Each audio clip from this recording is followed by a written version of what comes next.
Damai sejahtera Allah yang melampaui segala akal, itulah yang memelihara hati dan pikiranmu dalam Kristus Yesus Tuhan kita. Amin.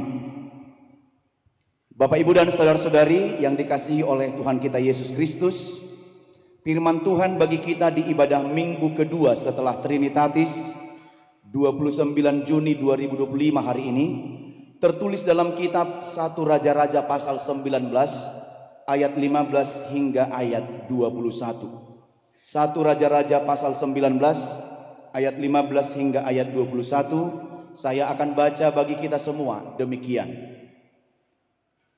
Firman Tuhan kepadanya, "Pergilah, kembalilah ke jalanmu melalui padang gurun ke Damsyik, dan setelah engkau sampai, engkau harus mengurapi Hazael menjadi raja atas Aram. Juga Yehu cucu Nimsi haruslah kau urapi menjadi raja atas Israel, dan Elisa bin Safat dari Abel Mehola harus kau urapi menjadi nabi menggantikan engkau. Maka siapa yang terluput dari pedang Hazael akan dibunuh oleh Yehu, dan siapa yang terluput dari pedang Yehu akan dibunuh oleh Elisa. Tetapi aku akan meninggalkan 7.000 orang di Israel, yakni semua orang yang tidak sujud menyembah Baal dan yang mulutnya tidak mencium dia." Setelah Elia pergi dari sana, ia bertemu dengan Elisa bin Safat yang sedang membajak dengan 12 pasang lembu, sedang ia sendiri mengemudikan yang ke-12.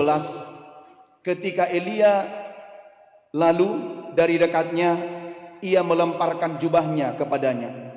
Lalu Elisa meninggalkan lembu itu dan berlari mengikuti Elia, katanya, "Biarkanlah aku mencium ayahku dan ibuku dahulu, lalu aku akan mengikuti engkau." Jawabnya kepadanya, "Baiklah, pulanglah dahulu dan ingatlah apa yang telah kuperbuat kepadamu." Lalu berbaliklah ia daripada Elia. Ia mengambil pasangan lembu itu, menyembelihnya dan memasak dagingnya dengan bajak lembu itu sebagai kayu api. Ia memberikan daging itu kepada orang-orangnya, kemudian makanlah mereka. Sesudah itu bersiaplah ia, lalu mengikuti Elia dan menjadi pelayannya. Demikian firman Tuhan. Shalom. Bapak, Ibu, dan saudara-saudari yang dikasihi oleh Tuhan Yesus Kristus, seorang yang bernama Brother Andrew bilang begini, "God does not choose people because of their ability, but because of their availability." Artinya adalah begini, Tuhan tidak memilih seseorang berdasarkan kemampuannya, tapi Tuhan memilih seseorang berdasarkan kemauannya. Bapak, Ibu, dan saudara yang saya kasih dalam Kristus Yesus, kalau berbicara tentang kemampuan, ada banyak orang yang memiliki kemampuan. Ada banyak orang yang memiliki ability, kemampuan yang lebih. Tapi Tuhan sedang mencari orang-orang yang mau. Karena belum tentu lewat kemampuan yang dimiliki oleh seseorang, dia betul-betul mau mempersembahkan seluruh hidupnya bagi Tuhan. Walaupun memang ada gitu. Tapi tentang kepemilihan Allah terhadap seseorang itu, sekali lagi Bapak, Ibu, dan saudara, bukan berdasarkan kemampuan tapi kemauan.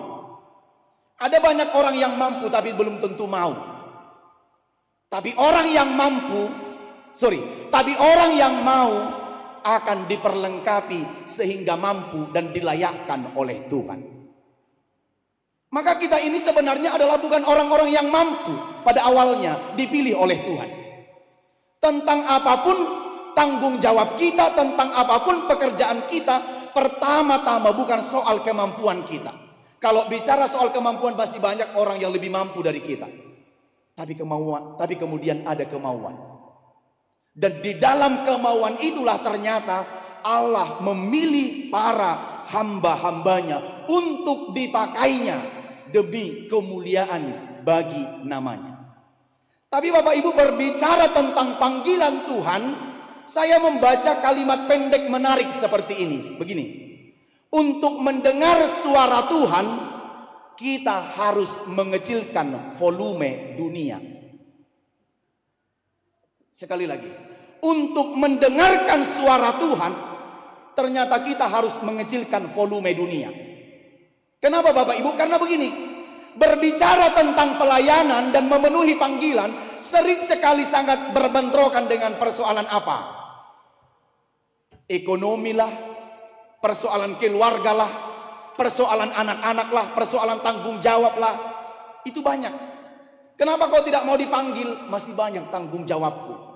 Kenapa kau tidak mau melayani? Masih sibuk dengan pekerjaanku. Kenapa kau tidak mau melayani? Masih banyak tugas-tugasku, pekerjaan-pekerjaanku. Maka kalimat pendek itu bilang begini, kalau mau mendengarkan suara Tuhan, kecilkanlah volume dunianya. Karena yang terkadang membuat kita menolak panggilan itu Bapak Ibu, menolak untuk turut melayani dalam Kristus itu adalah karena apa? Volume dunianya paling kencang. Maka hitung-hitungannya adalah dunia. Nanti kalau aku melayani terus yang kasih makan anakku siapa? Nanti kalau aku melayani waktuku habis, terus kapan aku kerja gitu. Nanti kalau aku turut di ibadah di tim musik, terus pacaranku kapan kan gitu. Kalau aku ikut song leader lalu Ayang Beb duduk dengan siapa di kursi gereja? Kan kadang-kadang orang lebih mengencangkan volume dunianya ketimbang mendengar suara Tuhan. Maka saudara, kita belajar dari firman ini hari ini.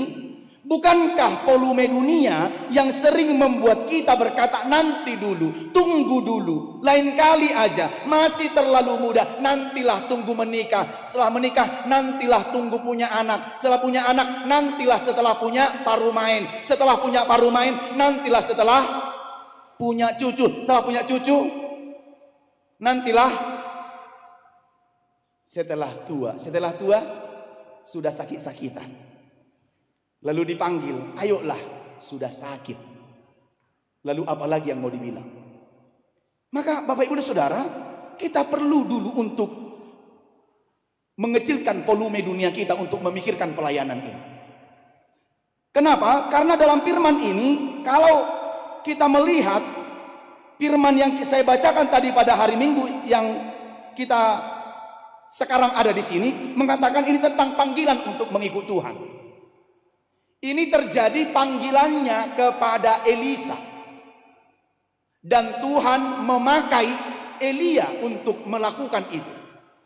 Siapa Elia? Bapak Ibu dan Saudara, Elia ini adalah nabi yang dipanggil oleh Tuhan. Dia dipanggil oleh Tuhan, dalam hal ini kita lihat tadi kondisi dan keadaan bangsa Israel ketika itu, ketika Tuhan memanggil Elia adalah dimulai dari seperti ini. Ketika itu Israel dipimpin oleh Raja Ahab. Raja Ahab ini adalah raja yang terkenal di Israel. Ya.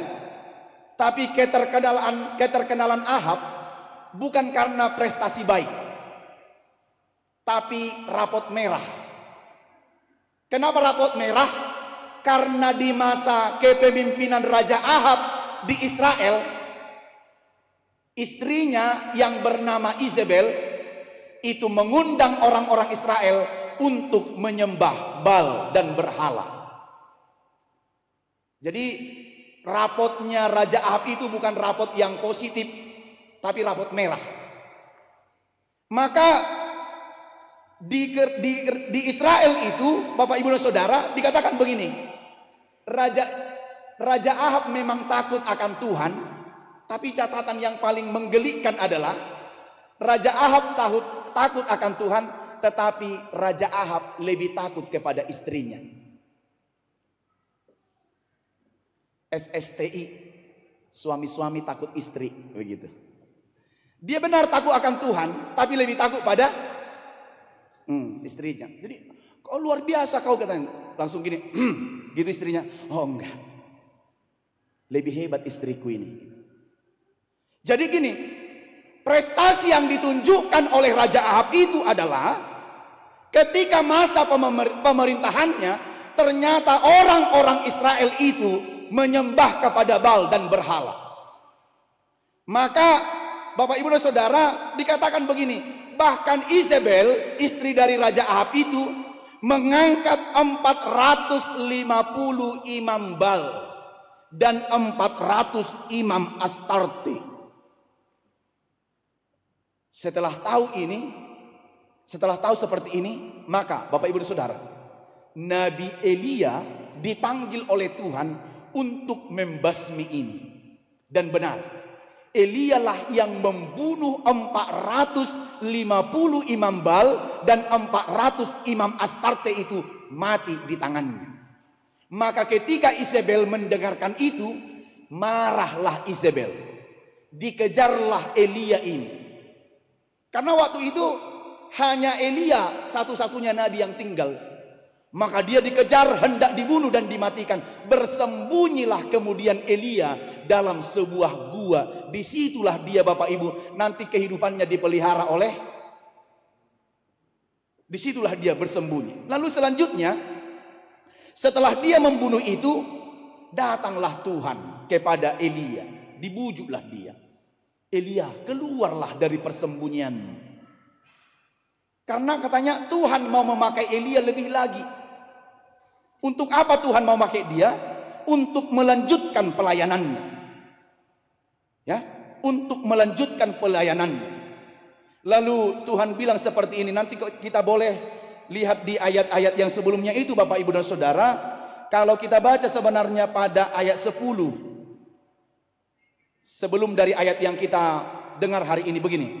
Jawabnya, aku bekerja segiat-giatnya bagi Tuhan Allah semesta alam, karena orang Israel meninggalkan perjanjianmu, meruntuhkan mesbah-mesbahmu, dan membunuh nabi-nabimu dengan pedang. Hanya aku seorang dirilah yang masih hidup, dan mereka ingin mencabut nyawaku. Jadi ternyata Isabel itu hendak membunuh dan mencabut nyawa Elia, maka dia bersembunyi dan lari.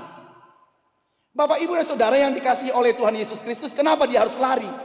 Setelah dia bersembunyi, maka Tuhan panggillah dia kembali untuk melanjutkan misinya. Apa katanya?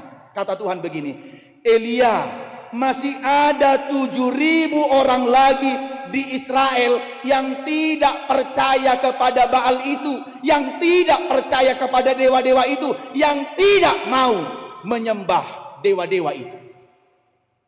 Maka Tuhan bilang, masih ada 3.000 orang yang percaya di sana. Apakah bagimu lebih baik bersembunyi daripada melayani yang 7.000 itu lagi?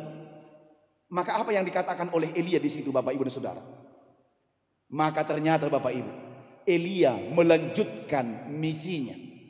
Misi yang pertama dilakukan Elia adalah yang pertama, seperti yang sudah kita baca itu tadi. Yang pertama, dia mengurapi Hazael menjadi raja Aram. Yang kedua, Yehu cucu Nimsi diurapi menjadi raja yang berikutnya. Dan yang ketiga adalah Elisa yang ada bin Safat dari Abel Mehola, dikatakan tadi di situ, diurapi menjadi nabi. Jadi 3 tugas penting.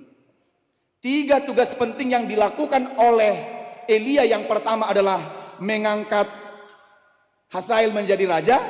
Maka raja berikutnya juga adalah Yehu, dan mengangkat Elisa menjadi nabi. Inilah latar belakang dari firman yang kita dengarkan hari ini, Bapak Ibu dan Saudara yang dikasihi Tuhan. Lalu beginilah, saat melakukan tugas ini, kita katakan tadi di situ ayat 18. Tetapi aku akan meninggalkan 7.000 orang di Israel, yakni semua orang yang tidak sujud menyembah Baal dan yang mulutnya tidak mencium dia. Artinya begini, masih ada 7.000 orang yang perlu diselamatkan di Israel.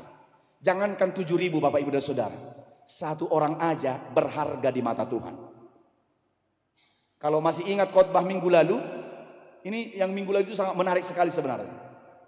Ada 1 orang yang kerasukan setan, tetapi Tuhan lebih mementingkan 1 yang kerasukan setan ini dibanding banyaknya babi-babi yang harus mati di laut. Padahal orang Gerasa bilang kayak gini, kenapa Tuhan ini mematikan babi-babi itu ketimbang yang 1 orang itu? Jadi pikiran orang, kalau di pikirannya hanya ekonomi dan ekonomi, lebih baik mati 1 orang gila ketimbang babi-babi mati sebegitu banyak. Karena mereka lebih hitung-hitungan ekonomi. Kalau satu babi misalnya 100 kilo, harga 1 kilo itu 100.000. Bayangkan ukuran 100 kilo babi sudah berapa? 10 juta. Kalau di situ ada 100 babi, 100 kali 10 juta berapa itu? Maka orang Gerasa bilang kayak gini, lebih baguslah babi-babi itu hidup ketimbang satu orang gila ini. Tapi kata Tuhan Yesus apa? Lebih berharga nyawa seorang yang gila ini ketimbang ratusan babi-babi itu. Maka di sini juga kita melihat Bapak Ibu, jangankan 7.000, satu aja berharga. Itu makanya dalam firman ini dikatakan masih ada 7.000 orang yang percaya di Israel yang tidak menyembah Baal itu. Maka untuk itulah kemudian Elisa dipanggil. Jadi panggilan kepada Elisa ini adalah sebenarnya panggilan yang unik Bapak Ibu dan Saudara. Bagaimana panggilan yang terjadi kepada Elisa? Mari kita lihat begini.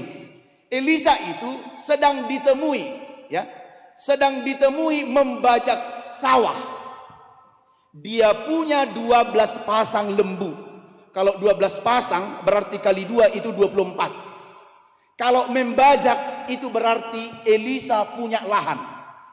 Kalau dia sedang bekerja itu berarti Elisa bukan orang yang menganggur, tapi punya kerjaan. Tapi lihatlah, Tuhan mau memanggil dia untuk melayani bersama Tuhan. Bapak, Ibu dan Saudara, saya mau katakan begini. Untuk hitung-hitungan dunia, sebenarnya apa yang mau dicari Elisa? Dari sisi harta dia punya, dari kekayaan iya. Soal kerja, bukan gak ada kerjaan Elisa, dia punya pekerjaan. Tapi dia mau dipakai oleh Tuhan untuk melakukan misi Tuhan. Pertanyaannya di sini adalah Bapak Ibu, kenapa Elisa itu mau? Kenapa Elisa itu mau? Itu yang saya katakan tadi, kecilkan dulu volume dunianya. Mungkin kalau saya bilang, ngapain lagi ikut melayani Tuhan? Harta iya, sawah iya, pekerjaan sudah punya, dikenal orang iya. Lalu apa yang mau dicari lagi dengan melayani Tuhan? Tapi pertanyaannya Bapak Ibu dan Saudara, Elisa mampu meninggalkan zona nyamannya untuk melayani Tuhan.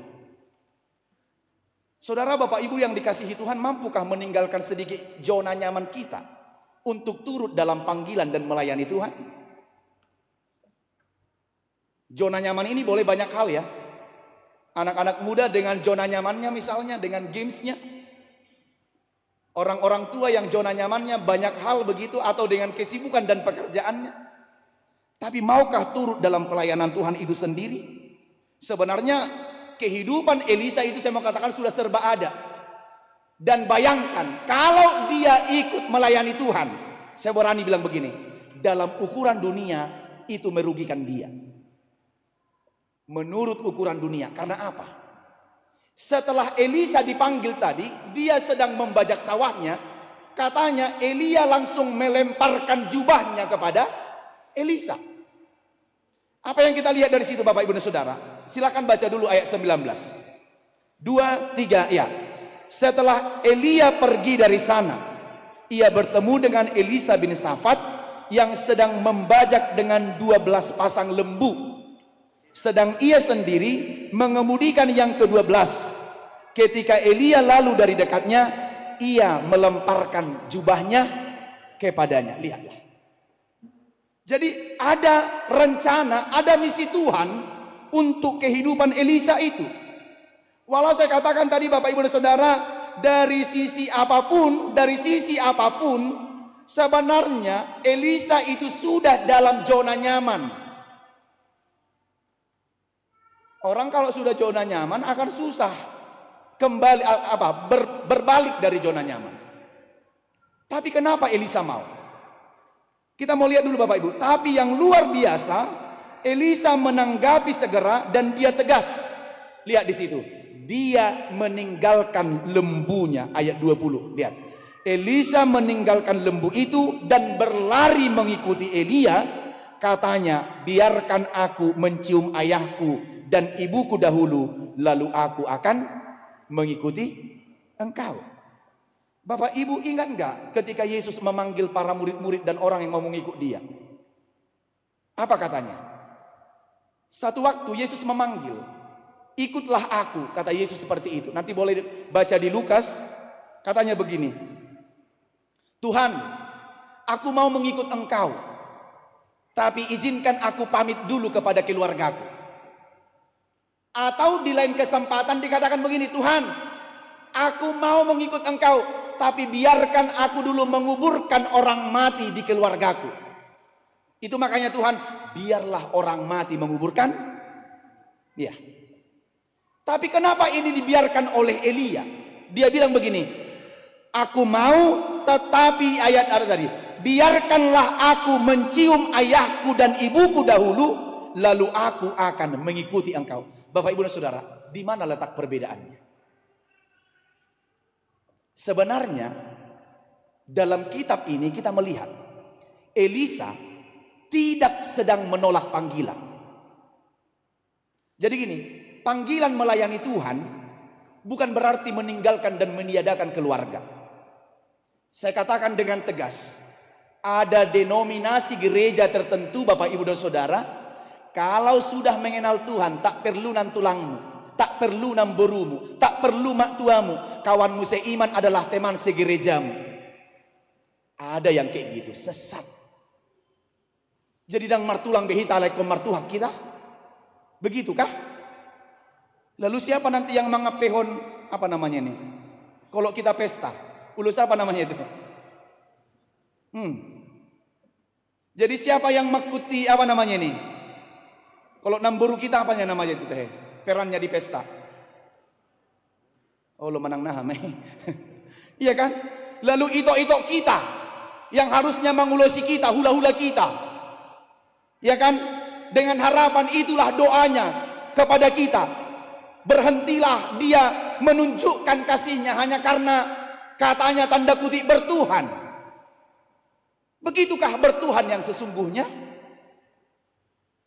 Maka sekali lagi ketika Elisa bilang, biarkan aku mencium mamaku dan papaku dulu, lalu aku akan datang mengikut engkau. Sekali lagi Bapak Ibu dan Saudara, panggilan untuk melayani Tuhan tidak pernah berkata putuskan hubunganmu dengan keluargamu. Tidak.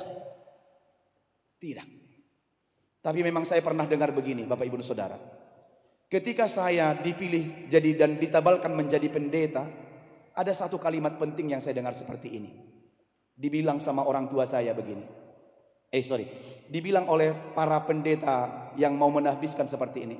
Mulai dari hari ini, keluargamu bukanlah pemilikmu nomor satu. Tapi pemilikmu adalah Tuhan dan gerejanya. Maka kadang-kadang begini Bapak Ibu Saudara. Kalau harus memilih, misalnya, ada kegiatan keluarga tertentu dan ada pelayanan yang harus diperhadapkan kepada kita, maka kita sendirilah yang harus melihat yang mana yang lebih dipentingkan dan diutamakan lebih dulu. Karena begini ternyata mereka bilang, setelah melayani dikatakan begini, istri pertamamu adalah jemaat yang engkau layani. Baru istrimu di rumah adalah istri kedua. Lalu saya bilang dengan kecil hati begini, 2 kali nikah dong kan gitu ya. Tapi itu hanya istilah kemudian ya. Jadi istri pertamanya adalah jemaatnya sendiri, dan yang di rumah itu katanya tanda kutip tapi istri keduanya. Artinya gini, pengutamaannya adalah kepada pelayan. Tapi bukan berarti Bapak Ibu, ketika kita turut melayani Tuhan, maka memutuskan hubungan kita dengan keluarga kita. Bukan berarti ketika saya menjadi pendeta lalu memanggil mama saya manggil tante. Ya. Lalu ketemu dengan bapak saya, horas om, dang dohonon nanong ritik ngaritik kodung gabi padita dan gitu. Iya kan? Bukan berarti memutuskan. Ada, saya tegas mengatakan itu Bapak Ibu dan Saudara. Ada orang karena katanya hubungan kedekatannya dengan Tuhan, teman saudaranya seiman itulah yang menjadi keluarganya. Maka temannya yang sedara, teman sesamanya di masyarakat, itu bukan keluarganya. Maka ada yang sekarang beriman begini, beragama tapi tak bertuhan. Ada nggak beragama tapi tak bertuhan? Iya. Agamis sekali sebenarnya, pakaiannya pun begitu. Tapi ternyata dia tidak menemukan Tuhan dalam agama-agamanya. Maka hati-hati Bapak Ibu dan Saudara. Kalau kita beragama, pastikan kita bertuhan. Karena ternyata di dalam agama kita itu diajarkan kepada kita tentang apa? Tentang mengenal Tuhan. Jadi kalau tidak mengenal Tuhan lagi kita, ya ngapain juga, kan begitu. Jadi aneh. Itu makanya dikatakan tadi, biarkan aku mencium. Pertanyaannya Bapak Ibu, apakah Elisa sedang menolak panggilan Tuhan itu? Tidak. Apa yang sedang dia lakukan? Elisa hanya minta agar ia boleh mencium ayahnya dan ibunya. Sebenarnya bilang begini, Allah telah memutuskan semua itu sebelum Elia menyatakan ya atas panggilan itu. Itu makanya saya katakan tadi Bapak Ibu, tentang panggilan kita, tentang pelayanan kita, sekali lagi bukan tentang diri kita, tetapi tentang Tuhan yang mau memakai kita.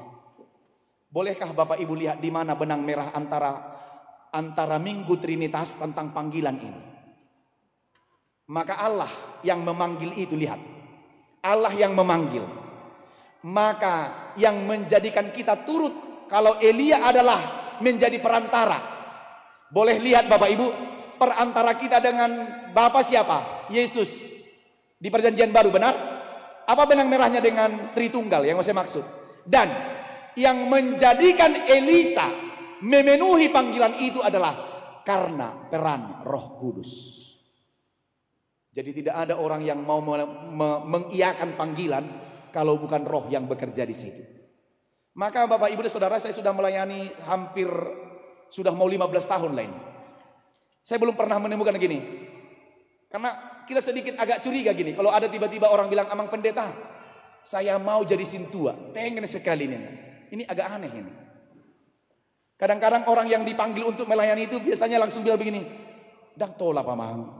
Banyak yang harus pasti dimampukan oleh Tuhan." Kalau ini yakinlah kita kan. Jadi dia pertama-tama meneliti dirinya, dia tidak mampu. Lalu kita dorong dia, kita kuatkan dia, kau mampu asal kau mau gitu. Tapi kalau tiba-tiba ada orang mengusulkan dirinya, "Abang, saya bersedia jadi sintua, pengen kali aku sintua. Dari dulu cita-citaku hanya jadi sintua gitu."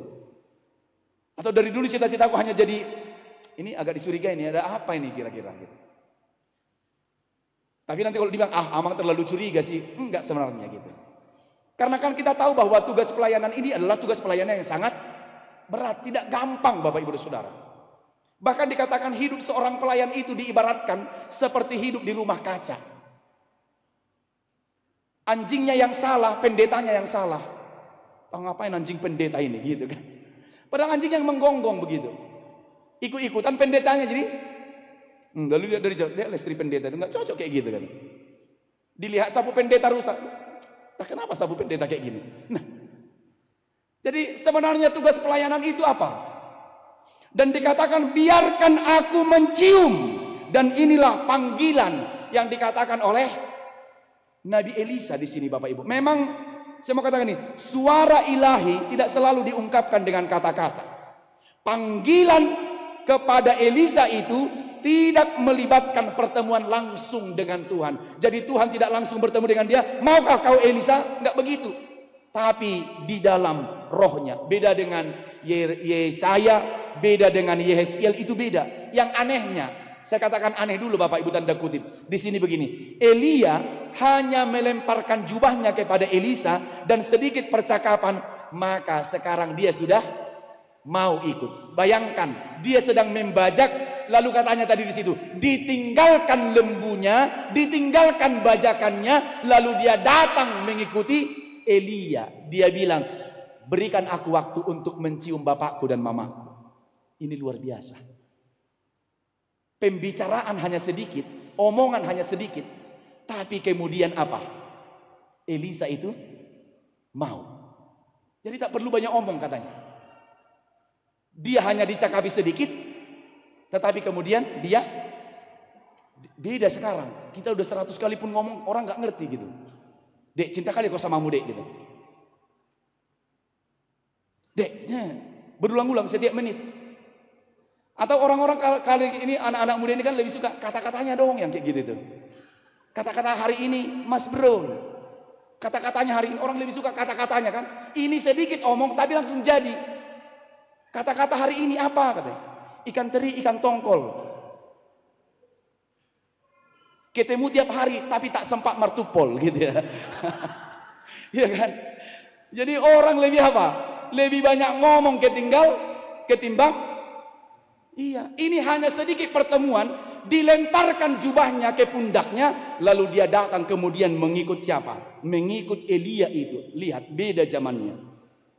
Bapak, Ibu dan Saudara. Jadi terkadang memang begini, Tuhan jarang memberi kita detailnya. Kenapa aku harus dipanggil gitu? Dibanding dengan aku mungkin Amang dan Inang, masih banyak orang yang lebih mampu. Dan Tuhan tidak pernah menjelaskan itu detail kepadaku. Dan setelah menjalani pelayanan itulah kita tahu, oh ini maksud Tuhan gitu. Amang dan Inang, saya mau bilang, yang di sampingmu itu jauh lebih mampu darimu. Tapi kenapa yang kau harus yang menjadi guru gitu loh. Dulu dari SD kita lomba-lomba gitu kan. Taunya kita kawan kita ini siapa gitu. Dulu tinggal kelasnya 8 kali tinggal kelas. Lebih lama dia di SD ketimbang di bangku kuliah gitu. Tiba-tiba sekarang dia PNS guru gitu loh. Lalu kita bilang apa?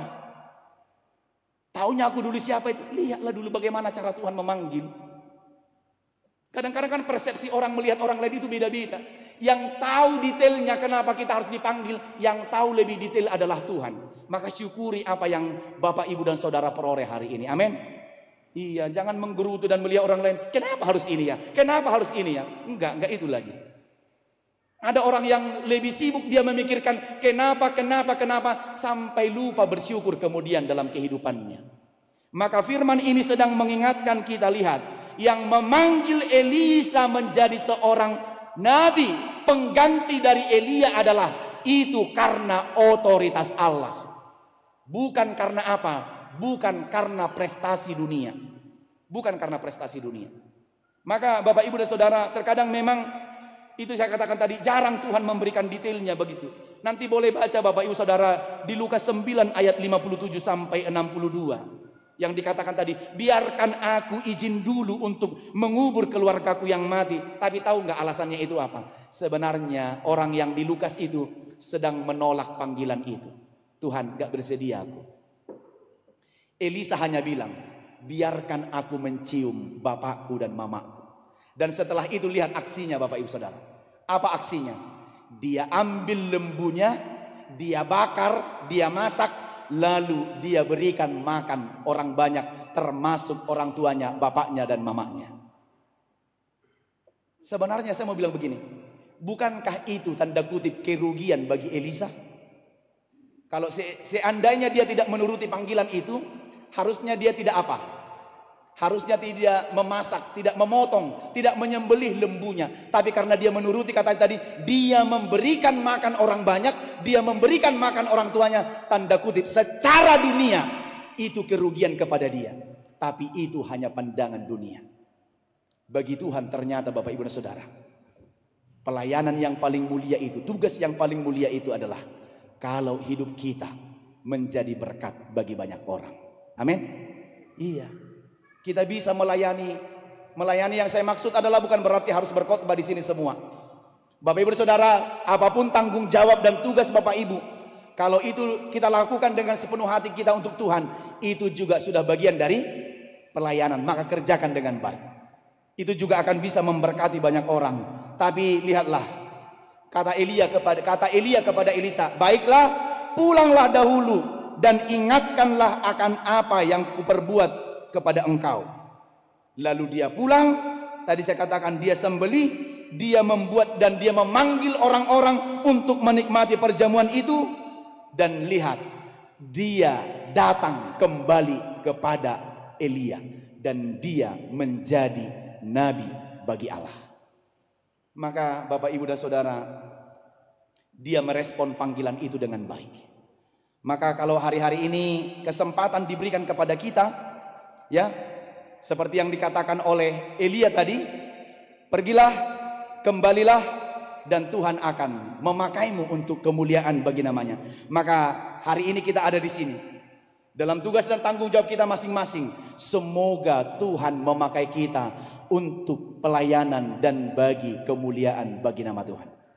Kalau kita mau dipakai oleh Tuhan, sekali lagi Bapak, Ibu, kecilkan volume duniamu. Kalau semuanya dipikirkan dengan dunia, dunia tidak ada habis-habisnya. Saya pernah bilang begini, sehebat apapun orang mengejar dunia, garis finishnya adalah kematian. Ya, sehebat apapun. Jadi kalau kita merlojong sekeras-kerasnya, sekencang-kencangnya mengejar dunia ini dan apa yang ada di dalamnya, garis finishnya adalah kematian. Ya, jadi tidak ada yang kekal di dunia ini sebenarnya.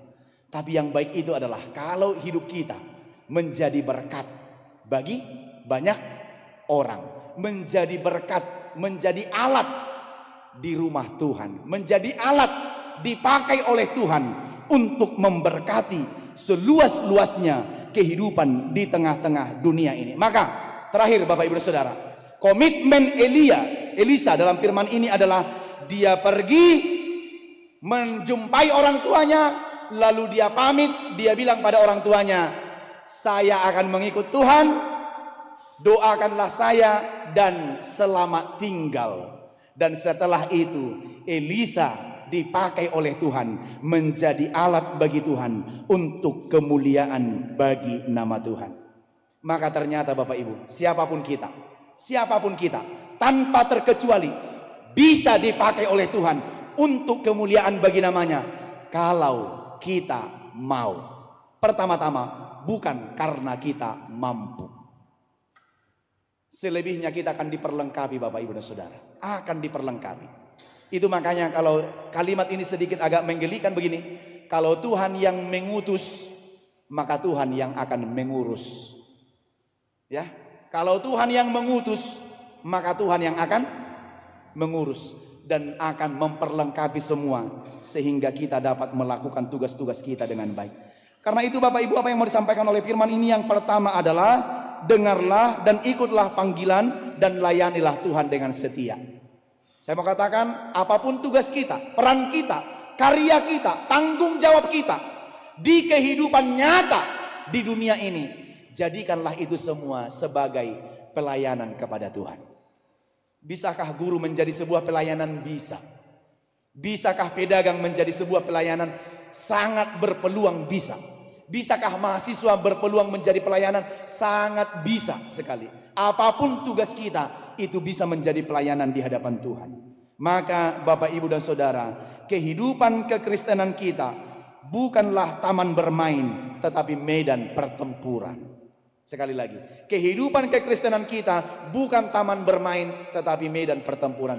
Banyak yang akan kita hadapi, maka lakukanlah tugas-tugas kita dengan baik. Yang kedua adalah mengikut Kristus ada harapan, ada harga yang harus dibayar. Bapak Ibu kalau mau memang mengikut Tuhan, melayani Tuhan, mendengar panggilan Tuhan, ada harga yang harus dibayar di dalamnya. Apa harganya? Bisa dalam sisi waktu, bisa energi, bisa sesuatu yang kita punya. Karena kalau kita bilang melayani Tuhan tapi kita tidak menyediakan waktu, itu omong kosong namanya. Ya kan? Jadi pas mau pelayanan, sibuk aku, banyak tugasku, banyak pekerjaanku. Berarti itu apa? Tidak sungguh-sungguh mempersembahkan hidupnya dan waktunya untuk melayani Tuhan. Jadi gini, melayani Tuhan itu ada harga yang harus dibayar. Jadi masing-masing amanginanglah harga apa yang harus kita bayar lewat pelayanan kita. Yang ketiga dan yang terakhir adalah pelayanan apa yang dapat kuberikan bagi Tuhan. Maka sekarang bolehlah kita menelisik ke dalam hati kita. Kalau Tuhan tanya hari ini Bapak Ibu dan Saudara, untuk semua kita yang hadir di ibadah pukul 16, pelayanan apa yang harus kuberikan kepada Tuhan? Maka jawablah sekarang. Pelayanan apa? Sekecil apapun itu, kalau pelayanan itu dilakukan untuk Tuhan, akan sangat memberkati banyak orang. Maka kita tidak bisa berpikir begini, pelayanan itu berkhotbah di mimbarlah, itulah pelayanan yang sejati. Tidak. Sekecil apapun pelayanan yang Bapak Ibu Saudara lakukan di dalam kehidupan nyatamu, itulah pelayanan yang berharga di mata Tuhan. Menutup khotbah ini kita boleh menyanyikan sebuah lagu yang seperti ini. Seperti wanita mengurapimu. Bisa pemusik dulu? Kayaknya ada ditampil di layar. Sudah ada kah? Sudah ada di layar? Sudah? Oke. Kita boleh nyanyikan ini? Ku Aku akan tetap setia melayani engkau sampai akhir hidupku kemudian. Ini komitmen kita pulang dari sini, amin. Yuk.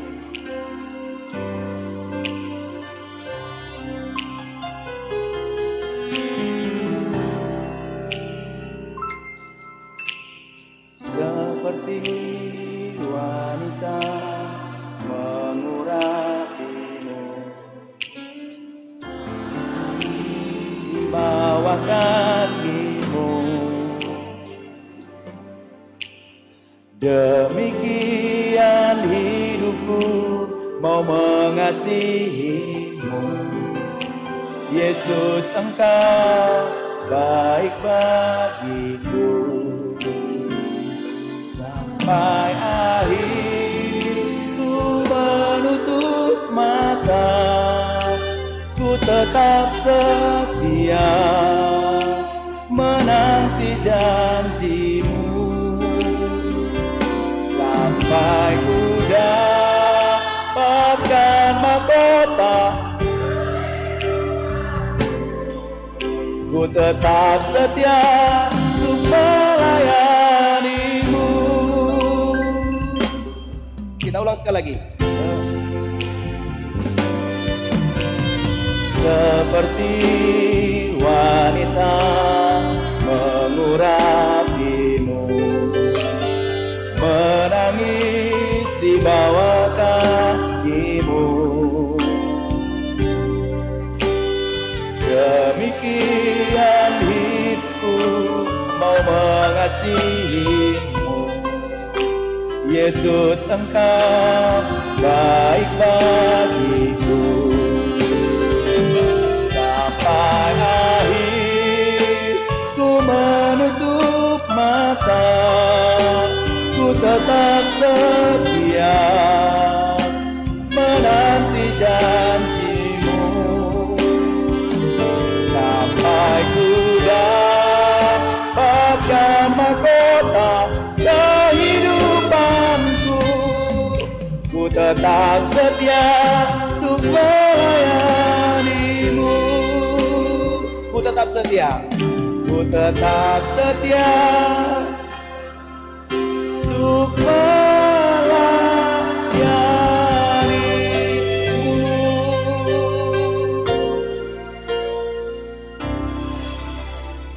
Maka terakhir, selamat melayani Tuhan dalam kehidupanmu masing-masing. Amin, kita berdoa. Kami bersyukur dan berterima kasih kepadamu Allah Bapa di sorga, atas kebaikan dan kemurahan Tuhan kami boleh tiba di minggu kedua setelah Trinitatis hari ini. Kami telah mendengarkan firman Tuhan yang mengajarkan kami untuk setia mengikuti dan melayani Tuhan dalam kehidupan kami.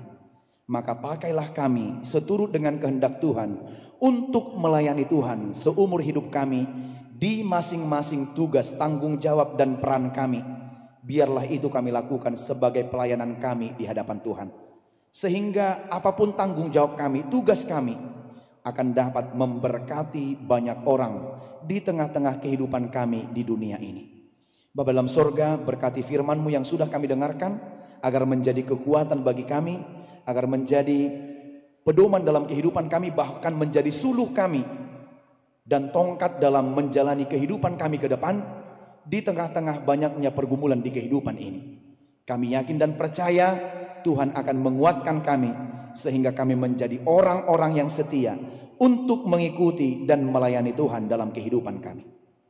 Berkati semua jemaat Tuhan yang turut hadir dalam ibadah minggu sore hari ini. Berkati kami dalam keluarga kami, dalam tugas kami, tanggung jawab kami, perkuliahan, sekolah, dalam keluarga kami, dalam masing-masing tanggung jawab kami. Sehingga apapun yang kami lakukan itu semuanya demi kemuliaan bagi nama Tuhan.